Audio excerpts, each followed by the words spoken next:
Hi, what's up everyone? Today we're going to look at the first mechanical keyboard I got for my work desk, the ROYAL KLUDGE RK71 RGB wireless mechanical keyboard.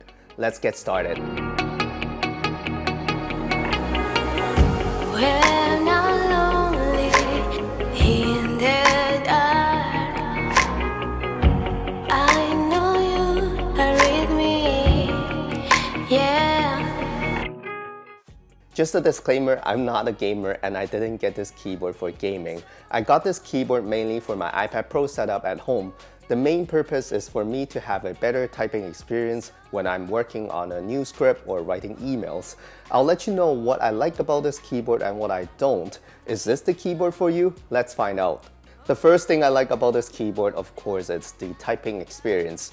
With the tall mechanical keys, I'm able to feel when I type compared to all other flat keyboards I have at home.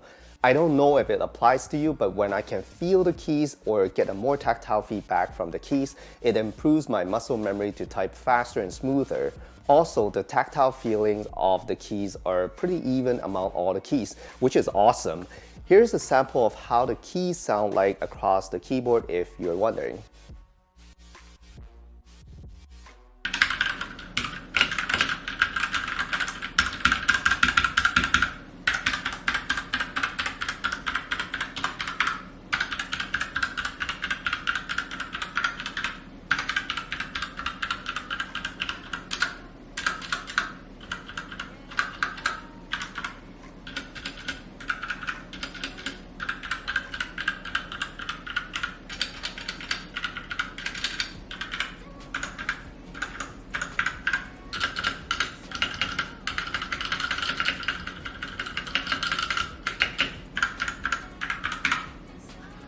The second thing is the features of this keyboard. You can connect up to 5 devices via Bluetooth and 1 via USB cable.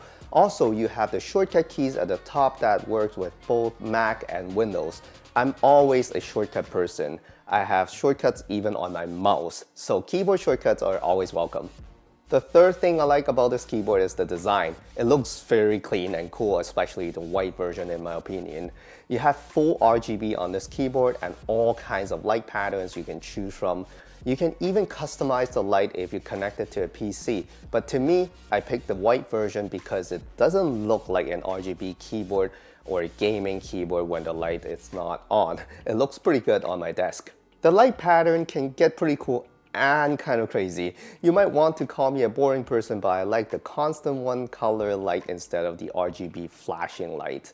Some of the patterns is interactive as well. When you click on the button, it will give you this like ripple effects, which is really cool. I think the light of the keyboard is pretty good on the camera as well. Talking about lights, there are 2 RGB strips on the sides of the keyboards that come with multiple colors and patterns as well. The only thing I'm not a big fan of is the blue color thing on the side. I prefer a pure white keyboard instead. I kind of found a solution to it by having the same blue color backlight on the keys so it matches with the LED strips on the side. What do you think? Does it make it look a little better? Another nice thing is the size and weight of this keyboard. This is a 71 key version with dedicated arrow keys, which is good for people like myself who does a lot of video editing, but it doesn't have the number pad, which it's perfect for me because I don't use the number pad that often anyway. If my needs sounds like yours, this keyboard will not disappoint you. If you don't even need the dedicated arrow keys, you can go with the smaller version, the RK61. The weight of this keyboard is surprisingly hefty. I thought it would be much lighter. To me, this is a good thing because this keyboard will stay at the spot while you're typing. The last thing you want is to have the keyboard to shift or move around while you're typing. But the downside is it is a little bit harder to carry the keyboard around. The last thing, which is pretty big, at least to me, is the price of this keyboard. The RK71, it's only $75 on Amazon, which is not bad at all considering all the features and the build quality that the keyboard offers. Let's talk about some of the things I think they can do better on this keyboard. First, the keyboard takes USB-C charger, which is awesome, but the cable that comes with the keyboard, it's very, very short. If you want to connect the keyboard using the USB-C cable to eliminate any Bluetooth lag or latency, you might need to get a longer cable just to connect it to the back of your PC. The second thing that disappointed me is the compatibility of this keyboard to my iPad Pro. I got this keyboard mainly for my iPad, and then I found out that the top row of shortcut keys, the F1 to F12 keys, don't work on the iPad at all. I was hoping that they would work, but it seems like they can only work on PC or Mac. The command key shortcuts on iPad do work, just like other keyboards, so it's not too bad.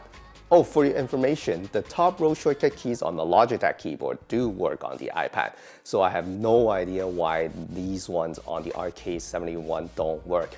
So Royal Kludge, if you're watching this video and you know how to get them to work, please let me know. The third thing I wish they can do better on this keyboard is the extension legs of the keyboard that gives you two different typing angles. When I first saw them, they look really cool because they are magnetic.